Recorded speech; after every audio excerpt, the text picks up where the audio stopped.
También en la tefilá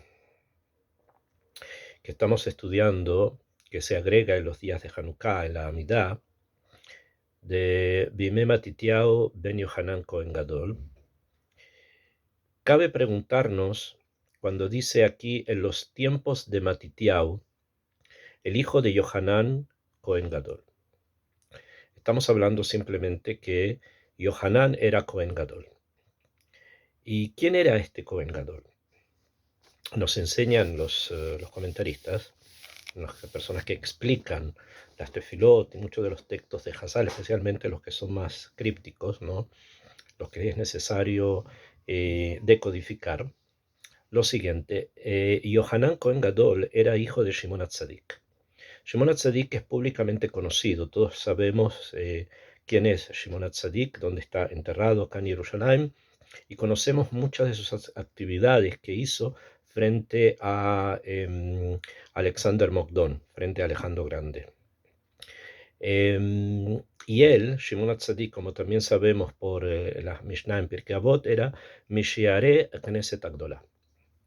Era de los últimos que quedaban de la Knesset Agdolah, que era un gran colegio de sabios que incluía incluso profetas, que provenían incluso muchos desde el principio de la construcción del segundo templo, incluso antes también.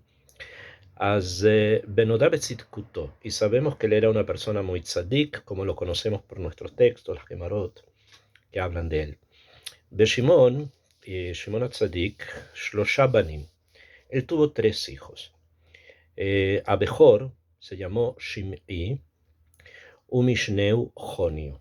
El primero se llamó Shim'i y Mishneu, y el segundo se llamó Jonio, Beyohanan Huatzair. Y Yohanan era el menor. Velo al Banav Agdolin Bederahav. Sin embargo, los 2 hijos mayores, Shimi y Jonio, no se mantuvieron en la misma línea espiritual de su padre. Por lo tanto, fueron alejados de la Keuná y de la Keuná Agdola. Veyehaen Elazar Ahiv Tachtav. Y debido a esto, se nombró al hermano de Shimon HaTzadik, que se llamaba Elazar. En vez de él, cuando él fallece, se nombra a su hermano Elazar como Cohen Gadol, debido a que Yohanan, el más pequeño, el menor de sus hijos, Odenu Tzair Layamin, todavía era muy joven para que él fuese el Cohen Gadol. Ahora, durante la época de Elazar, o sea, del hermano de Shimon HaTzadik, no estaba obviamente Elazar en el nivel espiritual de su hermano, y esto llevó a que comenzaran a ingresar dentro de Am Israel todo tipo de ideas extrañas, especialmente helenistas, que llevaron a muchos problemas que después se hicieron bastante más graves, ¿no? Y esto es lo que también está de alguna manera codificado en la tefilá, que dice que Sheamda Malchut Yavana Rasha Lameja Israel, que se paró, que se levantó, que vino el reinado de Grecia sobre tu pueblo Israel para hacerles olvidar tu Torah. Está escrito que durante precisamente la Keuná Agdolah de Elazar, el hermano de Shimon HaTzadik, él fue el que envió, Elazar, Shalach Shiv'im Zekenim Mizignei Israel.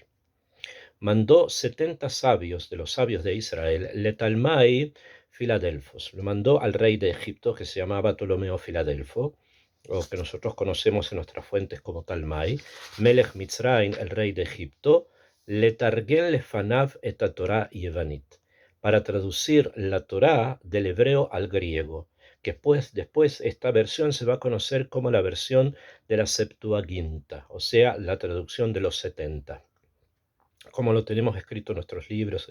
Esto es ampliamente conocido.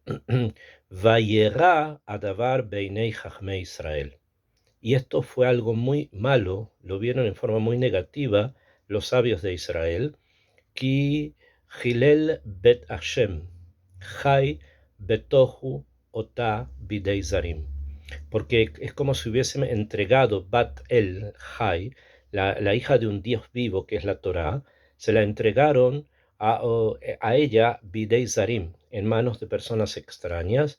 Bet pi a Sanhedrea lo shaal. Sin embargo, no se preguntó al Sanedrín si estaban de acuerdo con esto o no. Por lo tanto, esto fue un grave error que ocurrió precisamente por las probablemente influencias que tuvo el azar para mandar a los sabios estos a Egipto a la traducción de la Torá del hebreo al griego. Veyasiruhu mi keunato. Debido a esto, sacaron a Elazar de la keuná. Veyasimu et Menashe. Pusieron a Menashe a Menashe, el hijo de Elazar, porque Yohanan todavía era muy pequeño, le Cohen Gadol Tachtav, como Cohen Gadol en vez de él. Beaharet mot Menashe, y después de que murió Menashe, alá Yohanan ben Shimon al Tzadik al Kiseh Akeuna. Y ahí fue el momento en que sube Yohanan, Cohen Gadol, como Cohen Gadol de Am Israel, después de la muerte de Menashe, que era el hijo de Elazar, que había sido puesto después que Elazar lo habían sacado por el tema de la traducción de la Torá del hebreo al griego. Esta es la historia. ¿Qué está detrás de esta historia? Hay obviamente una hidarderut, hay una situación negativa que va siendo cada vez mucho más fuertemente negativa y que va abriendo puertas a todo tipo de fuerzas extrañas que están ingresando dentro del Ejal de Hashem. Y uno de ellos fue precisamente la traducción al griego de la Torá, de la cual hay que hablar un poco más para entender por qué fue tan fuerte y tan negativo a los ojos de los sabios, que llevaron incluso a que el Cohen fuese sacado de su puesto, el Cohen Gadol fuera sacado de su puesto por haber mandado a los sabios a hacer esta traducción. Bezrat Hashem, vamos a ir analizando el tema e ingresando precisamente en todas estas ideas que son las que constituyen el marco espiritual de nuestra fiesta de Hanukkah.